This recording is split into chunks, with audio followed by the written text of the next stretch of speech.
안녕하세요. 성경 이야기를 전하는 샘물입니다. 지금까지 7번에 걸쳐서 사람들, 특히 기독교인들이 모르는 하나님의 뜻에 대해 말씀드렸습니다. 그 영상들을 모아서 한 번에 들을 수 있도록 이번 영상을 만들게 되었습니다. 영상을 보시고 하나님의 뜻을 아는 데 도움이 되시길 바랍니다.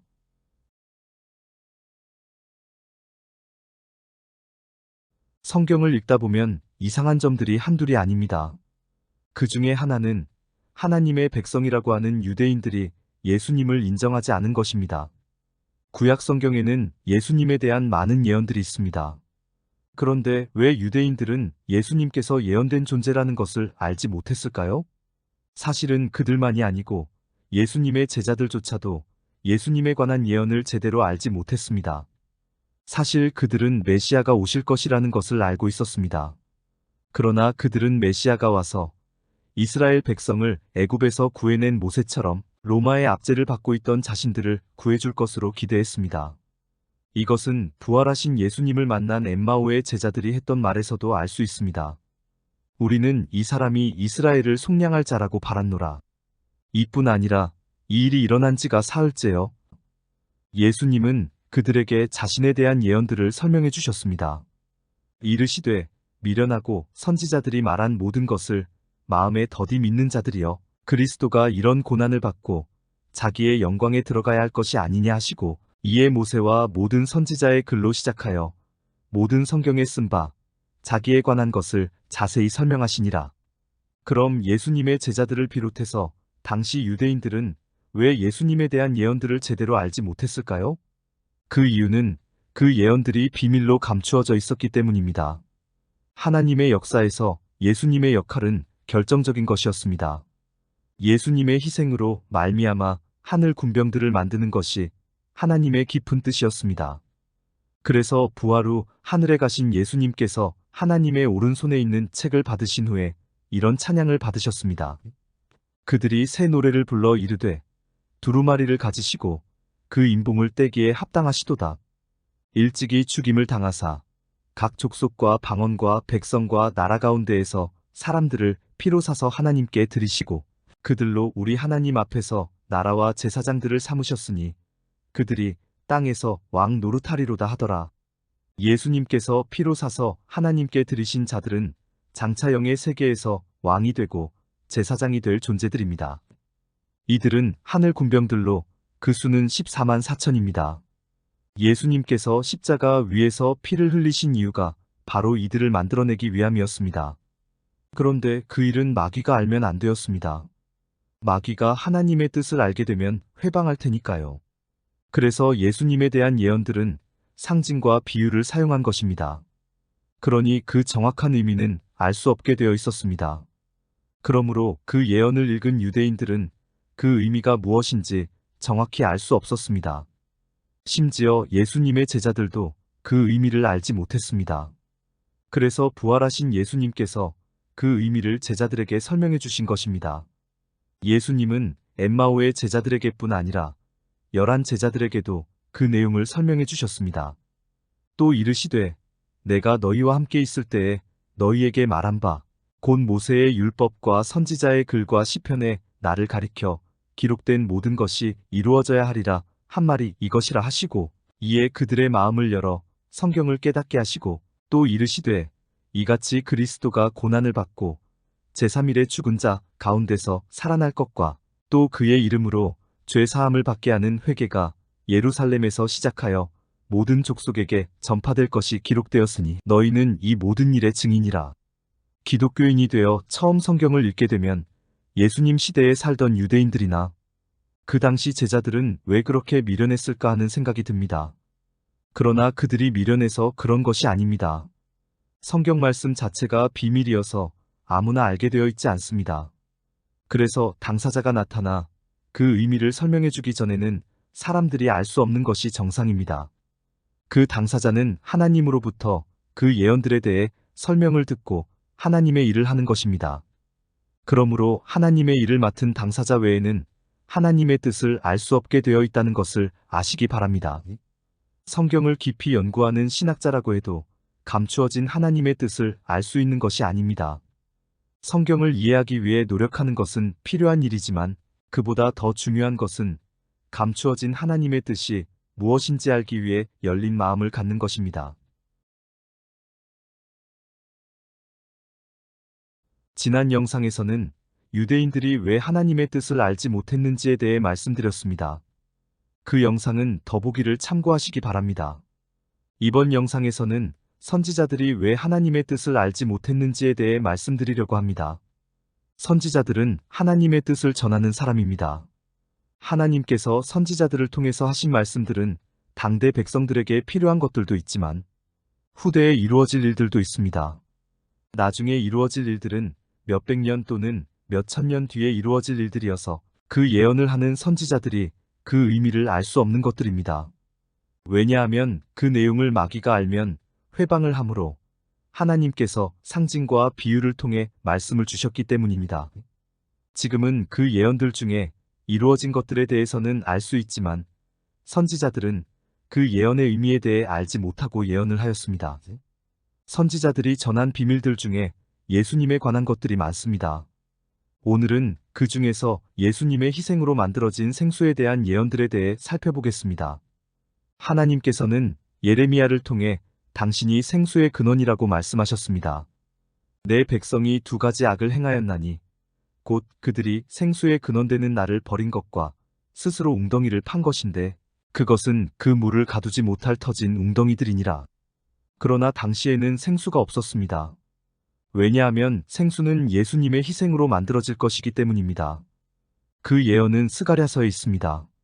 내가 다윗의 집과 예루살렘 주민에게 은총과 간구하는 심령을 부어주리니 그들이 그 찌른 바 그를 바라보고 그를 위하여 애통하기를 독자를 위하여 애통하듯 하며 그를 위하여 통곡하기를 장자를 위하여 통곡하듯 하리로다.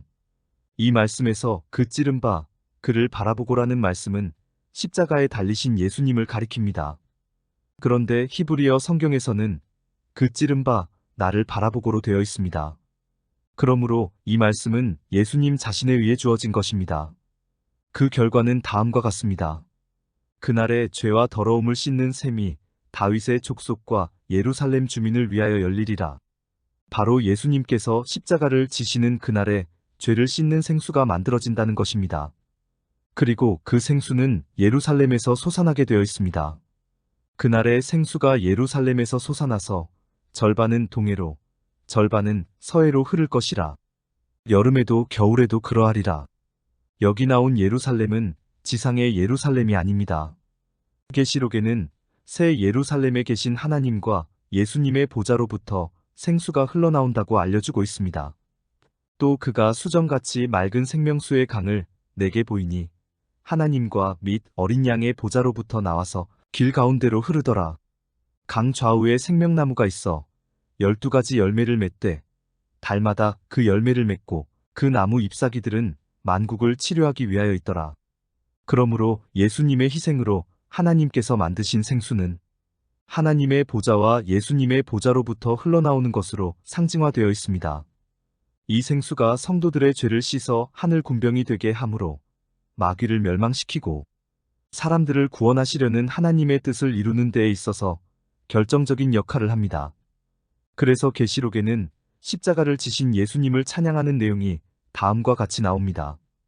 그들이 새 노래를 불러 이르되 두루마리를 가지시고 그 인봉을 떼기에 합당하시도다. 일찍이 죽임을 당하사 각 족속과 방언과 백성과 나라 가운데에서 사람들을 피로 사서 하나님께 드리시고 그들로 우리 하나님 앞에서 나라와 제사장들을 삼으셨으니 그들이 땅에서 왕 노릇하리로다 하더라. 예수님의 피로 사서 하나님께 드리신다는 의미는 생수로 죄를 씻어 하나님의 세계에 들어가게 하는 것을 뜻합니다. 아담이 범죄하고 하나님의 세계에서 쫓겨난 이후에 죄 때문에 아무도 하나님의 세계로 갈 수 없었습니다. 하나님께서 성도들을 데려다 하늘 군병으로 쓰시려면 그들의 죄를 씻어주셔야만 했습니다. 그래서 예수님의 피가 필요했던 것입니다.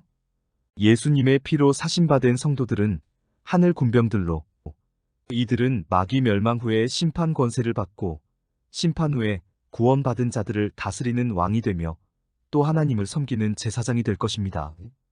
하나님은 다른 선지자들을 통해서도 생수에 관해 여러 말씀을 주셨습니다. 이사야서에 나온 말씀을 보겠습니다. 보라, 하나님은 나의 구원이시라. 내가 신뢰하고 두려움이 없으리니 주 여호와는 나의 힘이시며 나의 노래시며 나의 구원이심이라.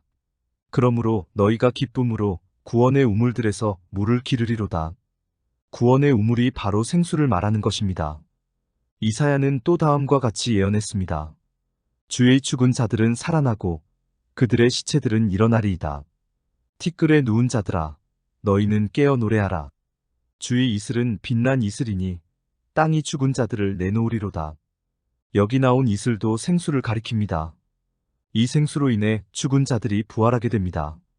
예수님이 돌아가신 이후에 구약시대 성도들이 부활하는 장면을 마태가 이상 중에 보고 기록을 했습니다.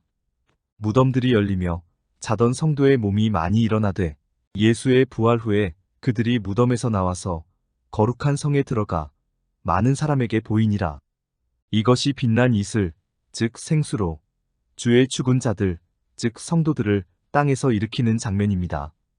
에스겔서에 나온 말씀을 보겠습니다. 그가 나를 데리고 성전문에 이르시니 성전의 앞면이 동쪽을 향하였는데 그 문지방 밑에서 물이 나와 동쪽으로 흐르다가 성전 오른쪽 제단 남쪽으로 흘러내리더라. 성전문에서 흘러나오는 물이 바로 생수입니다. 앞에 계시록 말씀에서 보았듯이 생명수는 하나님과 예수님의 보좌에서부터 흘러나옵니다. 그 물이 성전문을 통해 흘러나오는 장면을 에스겔이 보고 예언한 것입니다. 다니엘서에 나온 말씀을 보겠습니다.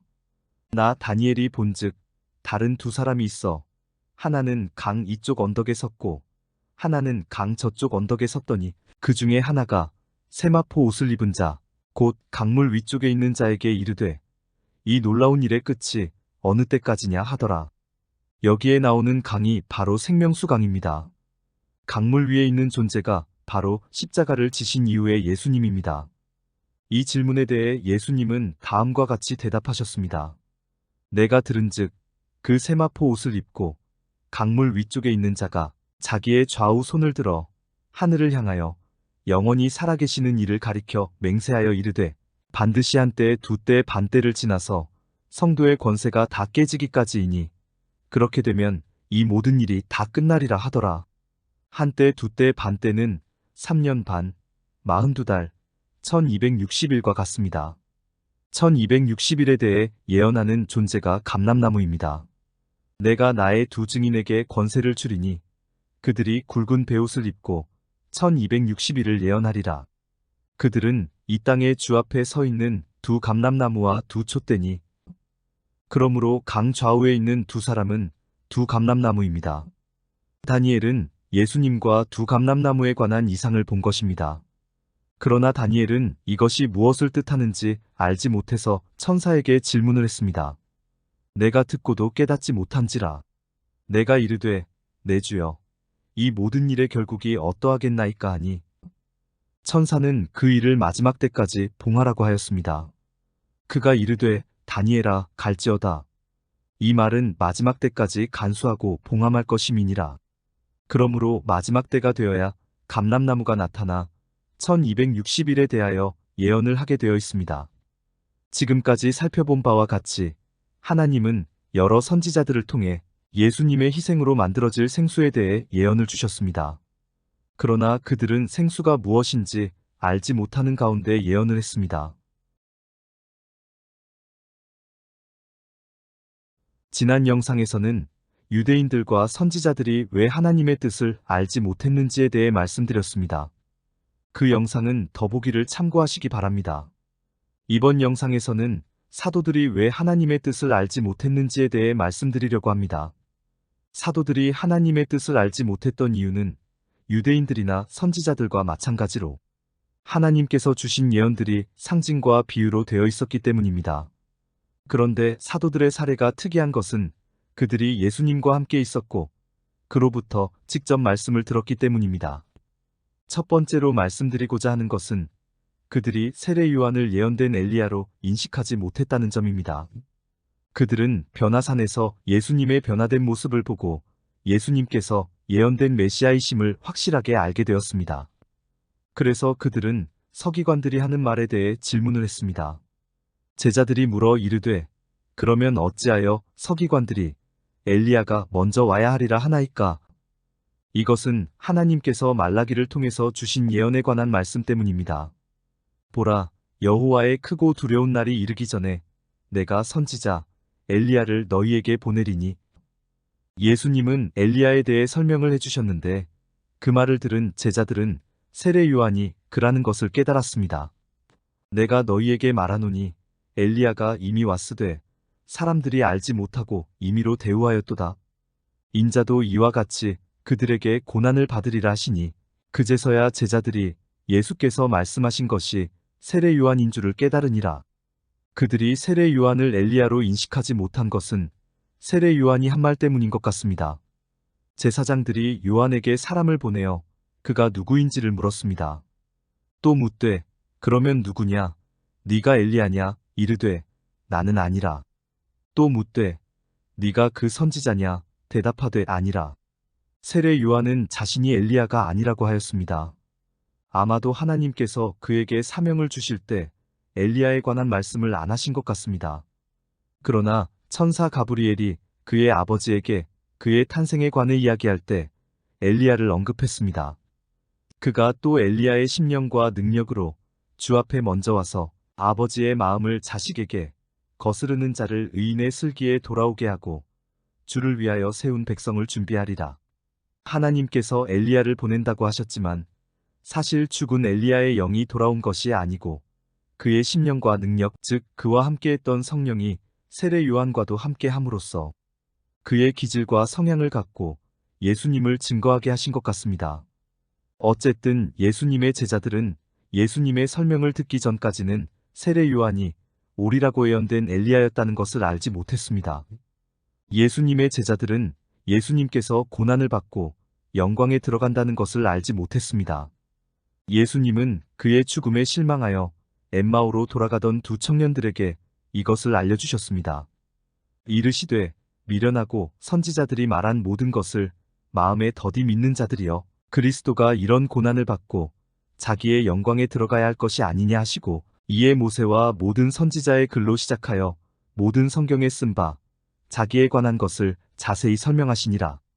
당시 유대인들은 메시아가 오시면 모세가 이스라엘 백성을 애굽의 압제에서 구해낸 것처럼 그가 자신들을 로마의 압제에서 구하실 것으로 알았습니다.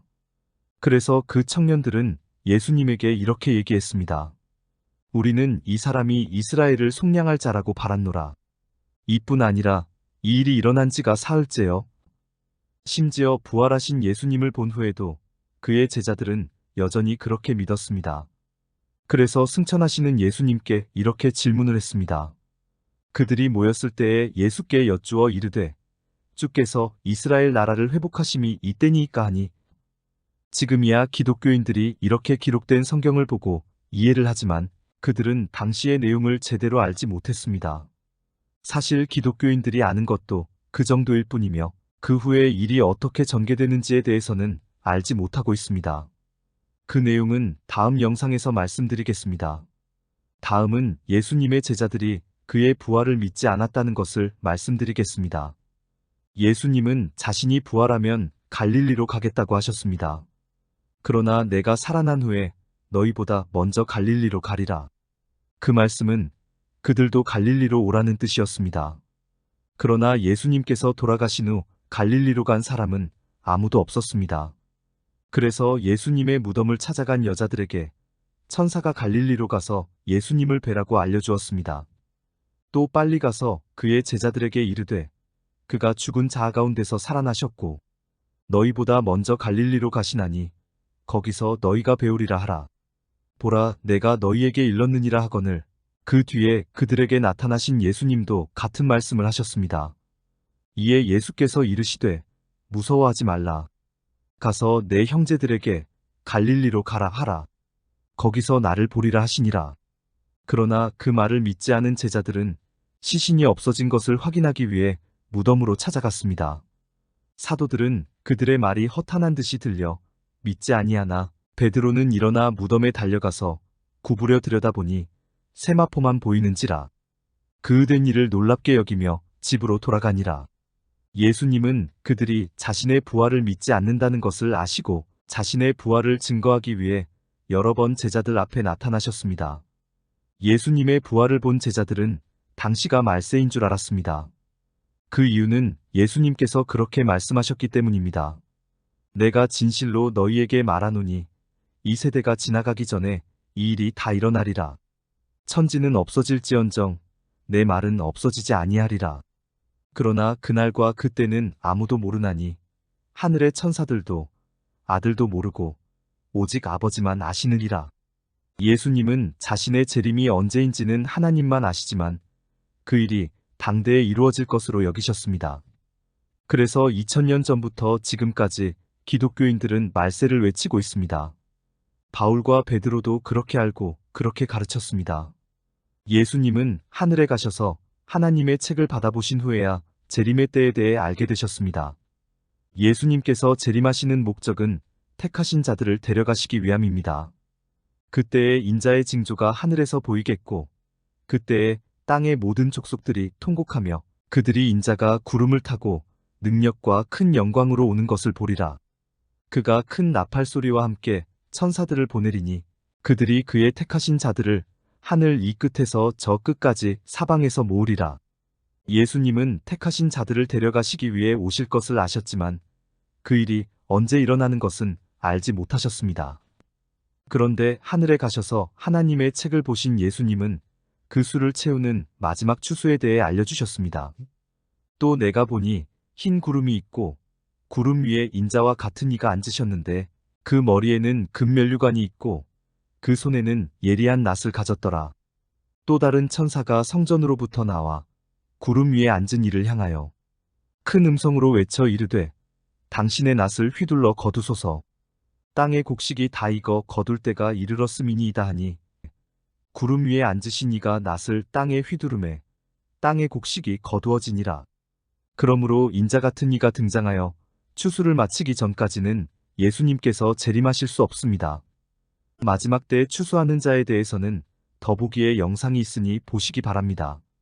이번 영상에서는 예수님의 제자들이 하나님의 뜻을 제대로 알지 못했음을 말씀드렸습니다. 하나님과 예수님께서 설명해 주시기 전에는 하나님의 뜻을 알 수 없습니다. 하나님의 뜻은 마귀가 알지 못하도록 가려져 있기 때문에 알 수 없는 것이 당연한 것입니다. 그런데 기독교인들은 성경을 읽으면 누구나 하나님의 뜻을 알게 되는 것처럼 말합니다. 그건 무책임한 말입니다. 겸손한 자세를 갖지 않으면 감추어진 뜻을 알려주실 때 그 말에 귀를 기울이지 않게 됩니다. 지난 영상에서는 유대인, 선지자, 사도들이 왜 하나님의 뜻을 알지 못했는지에 대해 말씀드렸습니다. 그 영상들은 더보기에 있으니 참고하시기 바랍니다. 이번 영상에서는 기독교인들이 왜 하나님의 뜻을 알지 못하는지에 대해 말씀드리고자 합니다. 그 내용은 간단하지 않아서 몇 번에 나누어서 말씀드리겠습니다. 기독교인들은 왜 하나님의 뜻을 알지 못할까요? 여러 이유가 있겠지만 가장 중요한 것은 앞에서 유대인, 선지자, 사도들이 하나님의 뜻을 알지 못했던 것과 같은 이유입니다. 그것은 하나님께서 마귀를 멸망시키고자 하는 계획을 비유와 상징으로 말씀해 놓으셨기 때문에 그 글을 읽는 사람들이 올바로 해석하기 어렵다는 것입니다. 구약시대에는 하나님께서 마귀에 대해 거의 알려주신 바가 없었습니다. 사실 그보다는 하나님의 역사에서 하나님에 대한 믿음을 확립하는 것이 우선이었습니다. 그런데 구약의 역사를 보면 이스라엘 사람들은 끊임없이 우상숭배를 했습니다. 그들이 바보라서 그랬을까요? 아닙니다. 그만큼 이방 신들의 영향이 컸기 때문입니다. 사람은 하나님께서 지으신 존재입니다. 그러나 지금도 많은 사람들이 여전히 다른 신들을 따르고 있습니다. 그들이 다른 신들을 따르는 데에는 그만한 이유가 있을 것입니다. 그곳에도 기사와 이적과 신의 응답이 있습니다. 기독교 안에도 수많은 기사와 이적이 있는데 그것들이 과연 모두 하나님으로부터 온 것일까요? 기사와 이적을 경험한다고 해서 그들이 하나님의 뜻을 올바로 알게 되나요? 오히려 반대입니다.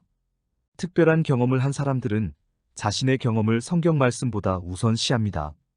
그래서 자신의 경험과 맞지 않는 성경 말씀들을 무시합니다. 그렇다면 그 경험이 과연 하나님으로부터 온 것일지 신중하게 생각해 보시기 바랍니다. 마귀에 대해 알려주신 분은 예수님입니다. 예수님은 세례를 받으시고 광야로 나가 40일 동안 하나님과 교류하셨습니다. 그 후에 마귀가 찾아와 예수님을 시험했습니다. 그 마귀는 다음과 같은 말을 했습니다. 마귀가 또 예수를 이끌고 올라가서 순식간에 천하 만국을 보이며 이르되 이 모든 권위와 그 영광을 내가 네게 주리라. 이것은 내게 넘겨준 것이므로 내가 원하는 자에게 주노라. 그러므로 네가 만일 내게 절하면 다 내 것이 되리라. 이 마귀는 누군가로부터 이 세상을 다스리는 권세를 받았다고 말하고 있습니다. 이 세상은 하나님께서 지으셨습니다. 그런데 누가 그에게 이 세상에 대한 권세를 주었을까요? 그는 마귀들의 우두머리인 사탄입니다. 어떻게 사탄이 그 권세를 갖게 되었을까요?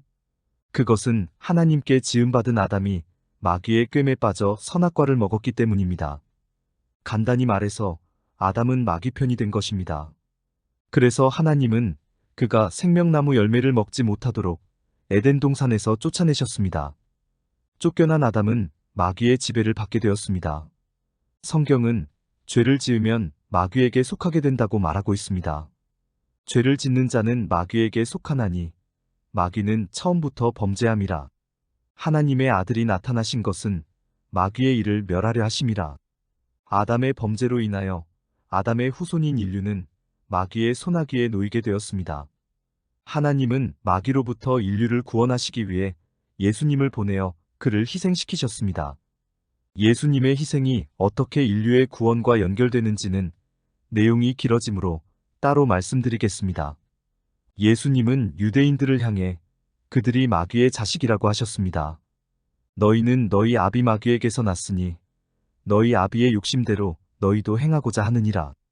그는 처음부터 살인한 자요 진리가 그 속에 없으므로 진리에 서지 못하고 거짓을 말할 때마다 제 것으로 말하나니 이는 그가 거짓말쟁이요 거짓의 아비가 되었음이라.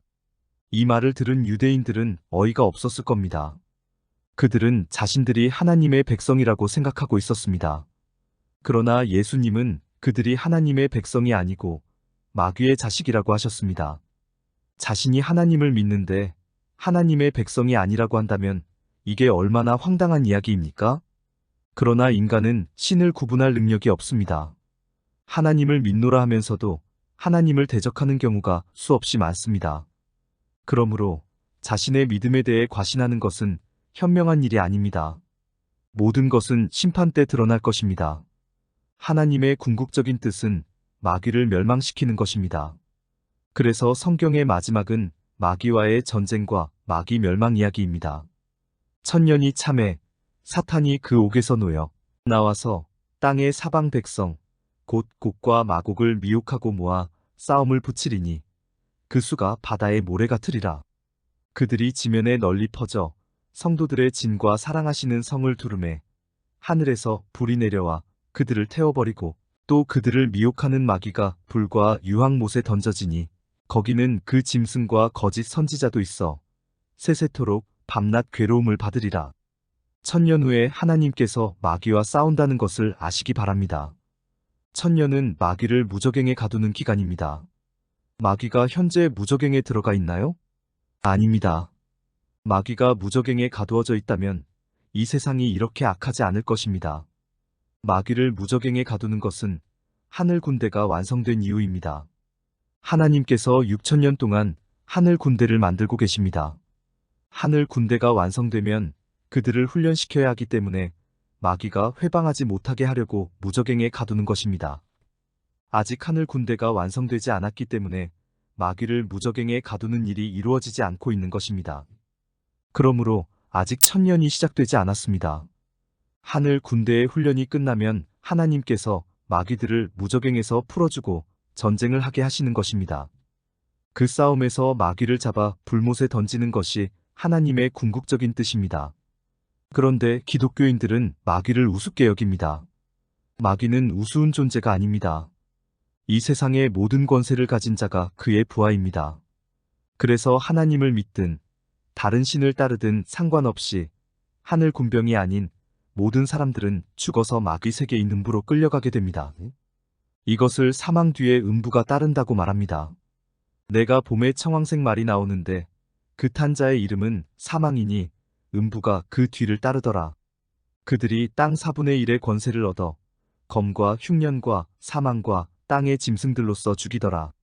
그래서 죽은 자들이 음부에서 나와 심판을 받게 되는 것입니다. 바다가 그 가운데에서 죽은 자들을 내주고 또 사망과 음부도 그 가운데에서 죽은 자들을 내주매 각 사람이 자기의 행위대로 심판을 받고 그때 생명책에 기록되지 못한 자들은 불못, 즉 지옥에 던져지는 것입니다. 누구든지 생명책에 기록되지 못한 자는 불못에 던져지더라. 이번 영상에서는 기독교인들이 잘 모르는 두 가지 사실을 말씀드렸습니다. 첫째는 마귀가 이 세상을 지배하고 있으며 그 결과 죽은 자들이 마귀 세계로 끌려간다는 것입니다. 둘째는 심판 때 생명책에 기록된 자들이 구원을 받아 천국에 들어가고 그렇지 못한 자들은 불못, 즉 지옥에 던져진다는 것입니다. 그러므로 아직 천국에 간 사람도 지옥에 간 사람도 없습니다. 그런데 마귀는 사람들에게 천국과 지옥을 보여주면서 현혹합니다. 수많은 기독교인들이 천국과 지옥을 체험했다고 주장합니다. 그들이 본 것이 과연 천국과 지옥일까요? 있지도 않은 천국과 지옥을 어떻게 보았다는 것입니까? 천국과 지옥은 심판 후에 들어가는 것입니다. 그리고 먼저 마귀가 멸망받아야 심판이 있게 되는 것입니다. 천국과 지옥을 경험했다고 말하는 사람들은 자신들이 그 경험으로부터 하나님을 확실하게 믿게 되었다고 주장하지만 그 경험 자체가 하나님으로부터 온 것이 아닐 뿐더러 그 경험 때문에 성경 말씀을 올바로 이해하지 못하게 됩니다. 그러므로 그 경험은 하나님께서 주신 것이 아님을 아시기 바랍니다. 영적 체험보다 중요한 것은 성경을 통해 알려주신 하나님의 말씀입니다. 성경 말씀을 통해 진리를 깨달으시기 바랍니다. 이어지는 영상들을 통해 기독교인들이 잘못 알고 있는 것들에 대해 더 말씀드리겠습니다. 지난 영상들에서는 사람들이 왜 하나님의 뜻을 알지 못하는지에 대해 말씀드렸습니다.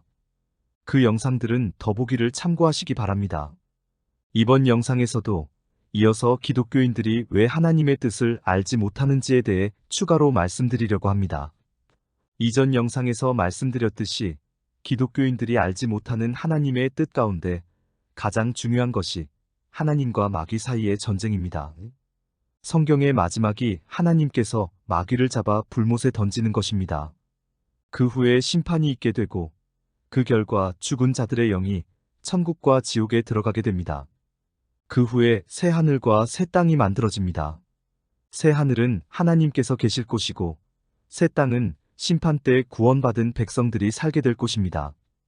이번 영상에서는 하늘 군대에 대해 말씀드리겠습니다. 하나님께서 마귀와 전쟁을 하실 것이기 때문에 군대가 필요합니다. 기독교인들은 마귀와 싸울 하늘 군대가 사람이라는 것을 알지 못합니다. 일반적으로 기독교인들은 하나님께서 천사를 데리고 마귀와 싸우는 것으로 알고 있습니다. 그러나 마귀와의 싸움은 성도들이 하는 것입니다. 다음 구절은 하늘 군대가 마귀 군대와 싸우는 장면입니다. 그들이 지면에 널리 퍼져 성도들의 진과 사랑하시는 성을 두르매 하늘에서 불이 내려와 그들을 태워버리고 여기서 하늘 군대는 성도들과 사랑하시는 성으로 표현되어 있습니다. 이 둘은 같은 것입니다. 사랑하시는 성은 새 예루살렘을 말하는 것으로 이것은 어린 양의 아내를 말합니다.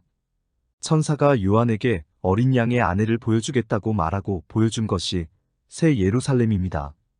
7대접을 가지고 마지막 7재앙을 담은 7천사 중 하나가 나아와서 내게 말하여 이르되 이리 오라.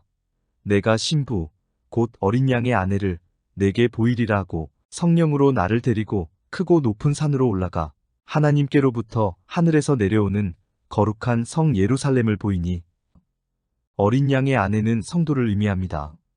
우리가 즐거워하고 크게 기뻐하며 그에게 영광을 돌리세. 어린 양의 혼인 기약이 이르렀고 그의 아내가 자신을 준비하였으므로 그에게 빛나고 깨끗한 세마포 옷을 입도록 허락하셨으니 이 세마포 옷은 성도들의 옳은 행실이로다 하더라. 옳은 행실을 한 성도들은 세마포 옷을 입게 되는데 이들이 어린 양의 아내입니다. 세마포 옷은 하늘 군대들이 마귀들과 전쟁을 할 때 입는 옷입니다. 하늘에 있는 군대들이 희고 깨끗한 세마포 옷을 입고 백마를 타고 그를 따르더라. 이 장면은 예수님께서 짐승과 거짓 선지자를 잡는 전쟁에서 예수님을 따라 나가는 하늘 군병들을 보여줍니다.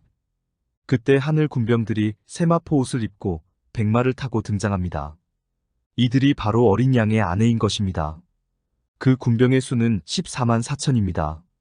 또 내가 보니 보라 어린 양이 시온산에 섰고 그와 함께 14만 4천이 서 있는데 그들의 이마에는 어린 양의 이름과 그 아버지의 이름을 쓴 것이 있더라.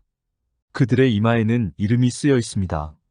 하나님의 이름을 가진 자들은 구약시대에 하나님께서 택하신 성도들입니다. 예수님의 이름을 가진 자들은 신약시대에 예수님께서 택하신 성도들입니다. 이들이 서 있는 시온산은 지상의 예루살렘을 의미하지 않습니다.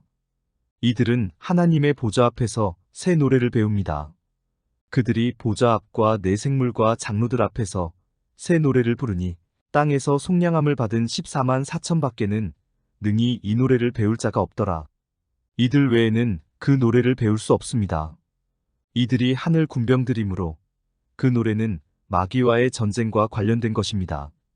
이들이 하나님의 보좌 앞에 있으므로 이들이 서 있는 시온산은 하나님의 세계에 있다는 것을 알 수 있습니다. 이들은 현재 하나님의 세계에 있는 제단 아래에 있습니다. 다섯째 인을 떼실 때에 내가 보니 하나님의 말씀과 그들이 가진 증거로 말미암아 죽임을 당한 영혼들이 제단 아래에 있어 그곳이 예수님께서 예비하신다는 장소입니다. 예수님은 그 말씀을 십자가를 지시기 전날 밤 최후의 만찬 때 하셨습니다. 내 아버지 집에 거할 곳이 많도다. 그렇지 않으면 너희에게 일렀으리라. 내가 너희를 위하여 거처를 예비하러 가노니 가서 너희를 위하여 거처를 예비하면 내가 다시 와서 너희를 내게로 영접하여 나 있는 곳에 너희도 있게 하리라. 그곳에 간 성도들이 예수님에게 언제 원수를 갚아주시느냐고 여쭈었습니다. 큰 소리로 불러 이르되 거룩하고 참되신 대주제여 땅에 거하는 자들을 심판하여 우리 피를 갚아주지 아니하시기를 어느 때까지 하시려 하나이까 하니 예수님은 그들과 같은 자들의 수가 더 필요하다고 하셨습니다.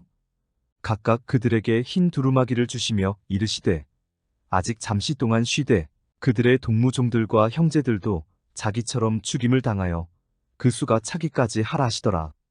그 수가 14만 4천인 것입니다. 아직 그 수가 차지 않았습니다. 마지막 때 그 수를 채우는 추수가 예정되어 있습니다. 그 내용은 다른 영상에서 말씀드리겠습니다. 이들이 이마에 하나님과 예수님의 이름을 갖게 된 것은 하나님의 인을 맞았기 때문입니다. 내가 인침을 받은 자의 수를 들으니 이스라엘 자손의 각 지파 중에서 인침을 받은 자들이 14만 4천이니 여기에서 인을 맞은 자들이 이스라엘 자손이라고 되어 있습니다. 그래서 기독교인들은 이스라엘이 회복된 것을 하나님의 뜻이라고 말합니다. 이스라엘 사람들이 인을 맞아야 한다고 생각하기 때문입니다. 그런데 이들은 한 나라에서 나오지 않습니다. 이들은 예수님의 피로 사서 하나님께 드려진 자들입니다. 그들이 새 노래를 불러 이르되 두루마리를 가지시고 그 인봉을 떼기에 합당하시도다.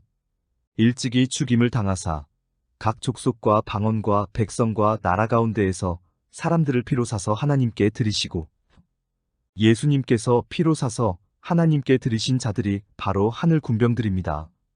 그런데 이들은 한 나라가 아닌 모든 나라에서 나옵니다.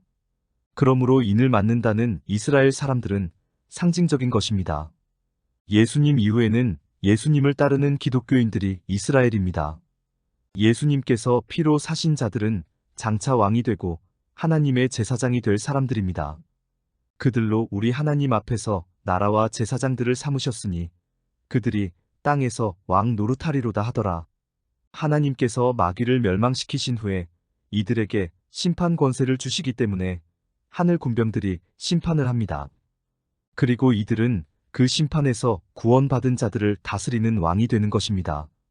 구원받은 자들이 살게 될 곳이 새 땅입니다. 그러므로 새 땅에는 14만 4천 개의 왕국이 만들어집니다. 현재 지상에 300여 개 나라가 있습니다. 그러니 14만 4천 개의 나라라면 얼마나 많은 것이겠습니까? 창세 이후에 태어난 모든 사람들 중에서 구원받은 자들이 사는 곳이 천국입니다. 그래서 그곳에는 14만 4천 개의 왕국이 있게 되는 것입니다. 그리고 하늘 군병들이 왕이 되어서 자기 나라를 세세토록 다스리게 됩니다. 다시 밤이 없겠고 등불과 햇빛이 쓸데없으니 이는 주 하나님이 그들에게 빛이심이라. 그들이 세세토록 왕노릇하리로다. 이번 영상에서는 하늘 군병들에 대해 말씀드렸습니다. 이들은 예수님의 피로 사신받은 자들로 현재 하나님의 세계에서 제단 아래에 가 있습니다. 하나님께서 필요로 하시는 군병의 수는 14만 4천으로 아직 그 수가 차지 않았습니다. 그 수가 차면 예수님께서 오셔서 그들을 데려가시게 되고 이들은 하나님의 보좌 앞에서 마귀와 싸울 준비를 하는 과정에서 새 노래를 배우게 됩니다. 하늘 군병들은 구약시대 인물도 있고 신약시대 인물도 있습니다. 이들은 각각 하나님의 이름과 예수님의 이름을 그 이마에 갖게 됩니다. 이것을 하나님의 인을 맡는다고 말합니다. 앞으로 그 수가 어떻게 완성되는지에 대해 말씀드리겠습니다. 지난 영상에서는 사람들이 왜 하나님의 뜻을 알지 못하는지에 대해 말씀드렸습니다. 그 영상들은 더보기를 참고하시기 바랍니다. 이번 영상에서도 이어서 기독교인들이 알지 못하는 하나님의 뜻에 대해 추가로 말씀드리겠습니다. 이전 영상에서 말씀드렸듯이 기독교인들이 알지 못하는 하나님의 뜻 가운데 가장 중요한 것은 하나님과 마귀 사이의 전쟁입니다. 하나님은 그 전쟁을 위해서 6천년 동안 군대를 만들어 오고 계십니다. 그 군병의 수는 14만 4천입니다. 하나님께서 그 군병을 만드는 데 있어서 가장 중요한 역할을 하신 분은 예수님입니다. 예수님께서 십자가 위에서 피를 흘리시고 하나님께 희생제사를 드리셨기 때문에 하늘 군병들이 만들어질 수 있었습니다. 이번 영상에서는 그 내용에 대해 구체적으로 말씀드려 보겠습니다. 예수님께서 피를 흘리심으로 무엇이 달라졌을까요? 그것은 우리 죄를 씻을 수 있는 생명수 샘이 만들어졌다는 것입니다. 그 예언은 스가랴서에 있습니다. 그날에 죄와 더러움을 씻는 샘이 다윗의 족속과 예루살렘 주민을 위하여 열리리라. 죄를 씻는 샘이 만들어진다는 그날이 바로 예수님께서 십자가를 지시는 날입니다. 그 내용은 스가랴서 12장에 있습니다. 내가 다윗의 집과 예루살렘 주민에게 은총과 간구하는 심령을 부어주리니 그들이 그 찌른 바 그를 바라보고 그를 위하여 애통하기를 독자를 위하여 애통하듯 하며 그를 위하여 통곡하기를 장자를 위하여 통곡하듯 하리로다. 이 말씀에서 그들이 그 찌른 바 그를 바라보고는 십자가에 달리신 예수님을 바라본다는 뜻입니다. 그런데 히브리어 성경에서는 이 말씀이 그들이 그 찌른 바 나를 바라보고로 되어 있습니다. 그러므로 이 예언은 예수님께서 직접 하신 것입니다. 이 예언이 기록된 것은 예수님께서 육으로 태어나시기 520년 전입니다. 그러므로 예수님은 단순히 우리와 같은 한 인간이 아닙니다. 그분은 창세 전부터 계셨고 우리를 창조하신 창조주이십니다. 그런 분이 인간의 죄 때문에 육을 입고 오셔서 희생되신 것입니다. 예수님의 희생으로 만들어진 것이 바로 죄를 씻는 생명수 샘입니다. 예수님은 제자들에게 이것을 주겠다고 약속하셨습니다. 명절 끝날 곧 큰 날에 예수께서 서서 외쳐 이르시되 누구든지 목마르거든 내게로 와서 마시라. 나를 믿는 자는 성경의 이름과 같이 그 배에서 생수의 강이 흘러나오리라 하시니 구약 성경에 생수에 대한 여러 예언이 있는데 한 예를 들면 다음과 같습니다. 그날에 생수가 예루살렘에서 솟아나서 절반은 동해로 절반은 서해로 흐를 것이라. 여름에도 겨울에도 그러하리라. 예수님은 이 땅에 계실 때만 해도 십자가를 지시고 하늘에 가시면 바로 사람들에게 생수를 주시고 그로 인해 군병들이 만들어지면 그들을 데리러 오시는 걸로 아셨습니다. 그때에 인자의 징조가 하늘에서 보이겠고 그때에 땅의 모든 족속들이 통곡하며 그들이 인자가 구름을 타고 능력과 큰 영광으로 오는 것을 보리라. 그가 큰 나팔 소리와 함께 천사들을 보내리니 그들이 그의 택하신 자들을 하늘 이 끝에서 저 끝까지 사방에서 모으리라. 그래서 당대에 오신다고 하신 것입니다. 내가 진실로 너희에게 말하노니 이 세대가 지나가기 전에 이 일이 다 일어나리라. 그러나 예수님은 2000년이 지나도록 오지 못하고 계십니다. 왜일까요?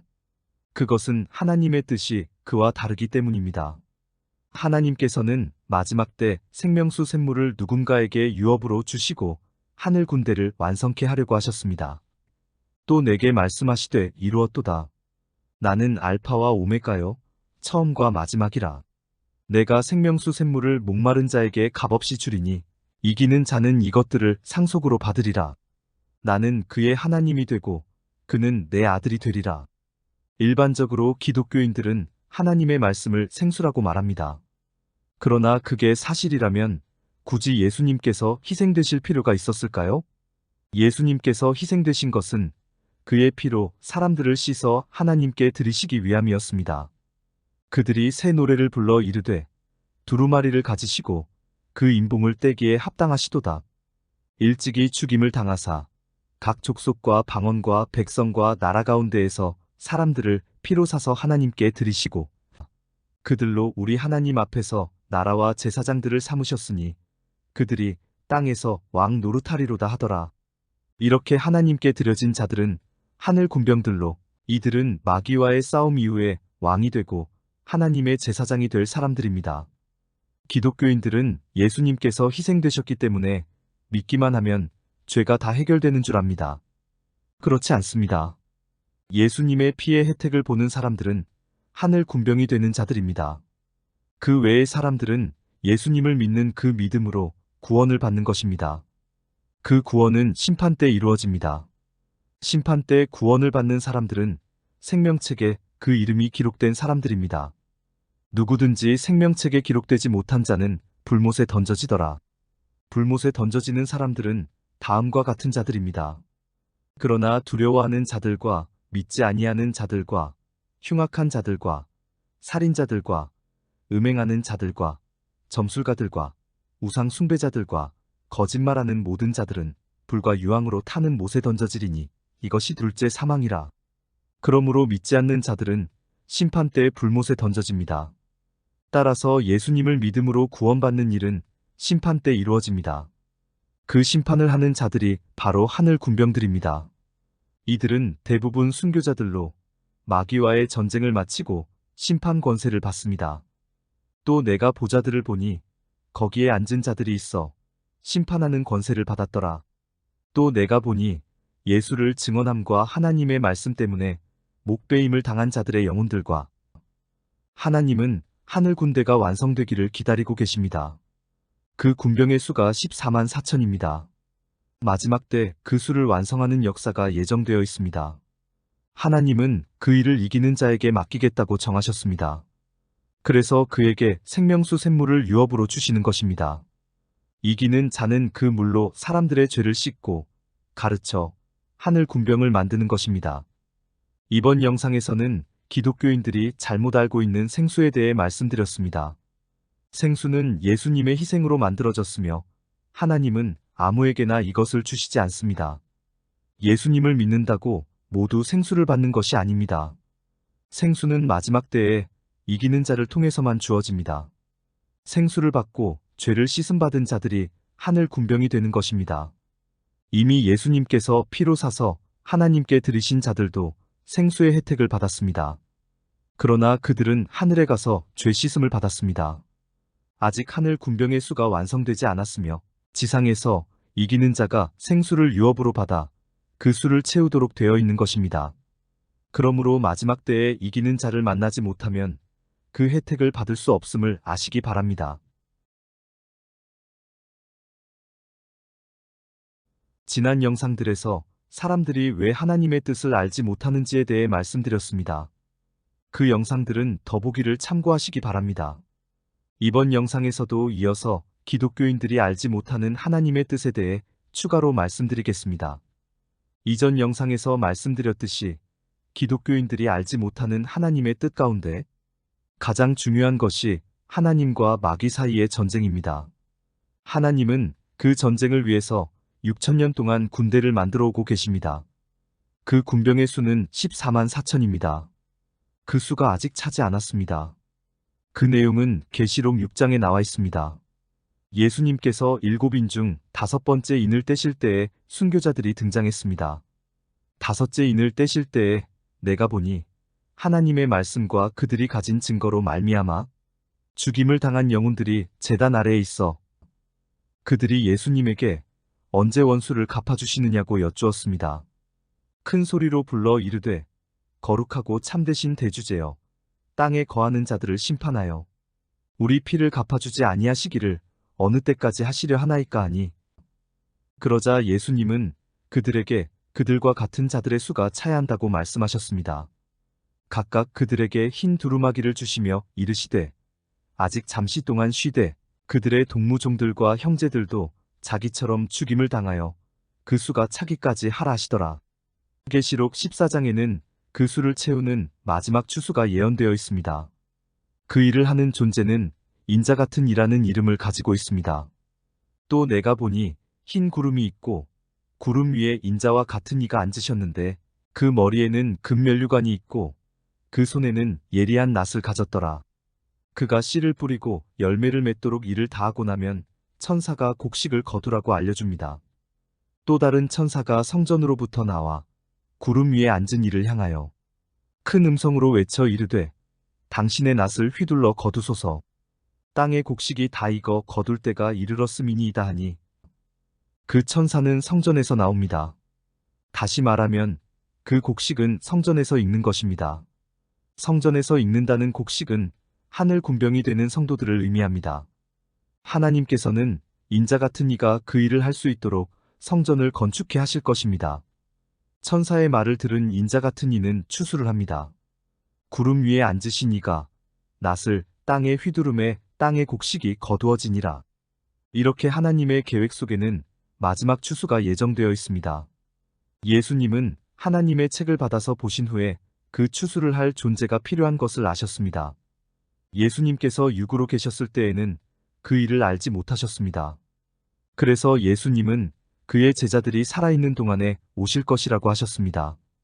진실로 너희에게 이르노니 여기 서 있는 사람 중에 죽기 전에 인자가 그 왕권을 가지고 오는 것을 볼 자들도 있느니라. 그러나 예수님은 2000년이 지나도록 오지 못하고 있습니다. 그 이유는 마지막 추수를 하는 존재가 나타나서 추수를 완성하는 일이 필요하기 때문입니다. 예수님은 그 일을 하늘에 가셔서 알게 되셨습니다. 그래서 예수님은 자신을 믿고 따르는 사람들에게 그 일을 알려주실 필요가 있었습니다. 그래서 그는 사도 요한에게 계시를 주셔서 그 내용을 기록하게 하신 것입니다.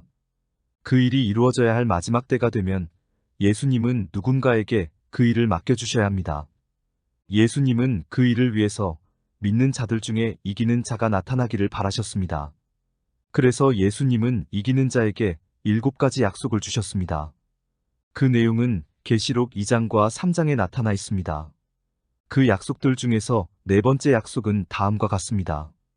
이기는 자와 끝까지 내 일을 지키는 그에게 만국을 다스리는 권세를 주리니 예수님은 이기는 자가 사명을 받고 그 일을 끝까지 완수하면 그에게 만국을 다스리는 권세를 주겠다고 하셨습니다. 그러므로 이기는 자는 추수하는 사명을 받게 되는데 그 일을 완수하지 못하면 만국을 다스리는 권세를 받을 수 없는 것입니다. 만국은 마귀 멸망 후에 만들어질 14만 4천의 왕국들을 의미합니다. 하나님은 마귀와의 전쟁을 마치고 나서 14만 4천의 하늘 군병들에게 심판하는 권세를 주실 것입니다. 그 심판에서 구원받은 자들은 천국 백성이 되는데 그때 하늘 군병들은 그들을 다스리는 왕이 됩니다. 그러므로 천국에는 14만 4천 개의 왕국이 만들어지게 되는 것입니다. 그런데 이기는 자는 하늘 군병들을 배출하여 하늘 군대를 완성시킨 공로로 14만 4천의 왕국 전체를 다스리는 권세를 받게 되는 것입니다. 이것이 만국을 다스리는 권세입니다. 이 얼마나 엄청난 권세입니까? 이기는 자는 그의 사명을 완수한 뒤에 창세 이후에 태어난 모든 사람들을 다스리게 되는 것입니다. 그런데 예수님도 같은 권세를 하나님으로부터 받으셨다고 하셨습니다. 그가 철장을 가지고 그들을 다스려 질그릇 깨뜨리는 것과 같이 하리라. 나도 내 아버지께 받은 것이 그러하니라. 예수님께서 하나님으로부터 그 권세를 받았다는 것은 시편 2편을 보면 알 수 있습니다. 내가 여호와의 명령을 전하노라. 여호와께서 내게 이르시되 너는 내 아들이라. 오늘 내가 너를 낳았도다. 내게 구하라. 내가 이방 나라를 내 유업으로 주리니 내 소유가 땅 끝까지 이르리로다. 네가 철장으로 그들을 깨뜨리며 질그릇같이 부수리라 하시도다. 이 시와 계시록 2장의 말씀을 비교해 보면 같은 내용임을 알 수 있습니다. 그런데 이 시는 1인칭으로 되어 있습니다. 그러므로 이 시는 하나님의 아들이신 예수님께서 직접 쓰신 것입니다. 예수님은 이전 영상에서 말씀드린 바와 같이 창세 전부터 계신 분이므로 2000년 전 육으로 태어나시기 전에 이미 구약 성경에 자신에 관한 예언들을 기록하게 하실 수 있었습니다. 그러므로 만국을 다스리는 권세는 여호와께서 예수님에게 주신 것이고 또 예수님께서 이기는 자에게 약속하신 것입니다. 이번 영상에서는 하늘 군대를 완성하는 마지막 추수에 대해 말씀드렸습니다. 예수님은 그 일을 위해서 믿는 자들 중에서 이기는 자가 나타나기를 바라셨습니다. 그래서 그가 추수를 완성시켜주면 그에게 만국을 다스리는 권세를 주겠다고 약속하셨습니다. 따라서 이기는 자가 하나님의 역사에서 얼마나 중요한 역할을 하는지 깨달으시기 바랍니다. 기독교인들은 예수님 외에 특정인을 내세우면 거부감을 갖습니다. 사실 수많은 이단들이 자신을 특별한 존재로 내세우기 때문에 사람들이 그들을 배관시하는 것은 당연한 것입니다. 그러나 그들이 모두 거짓된 자들인 것이 아니고 그 중에는 실질적으로 하늘 군대를 완성하는 이기는 자도 있습니다. 그러므로 누가 성경에 예언된 이기는 자인지 잘 분별하고 하나님의 뜻에 동조하는 것이 중요한 일임을 아시기 바랍니다. 끝까지 시청해주셔서 감사합니다.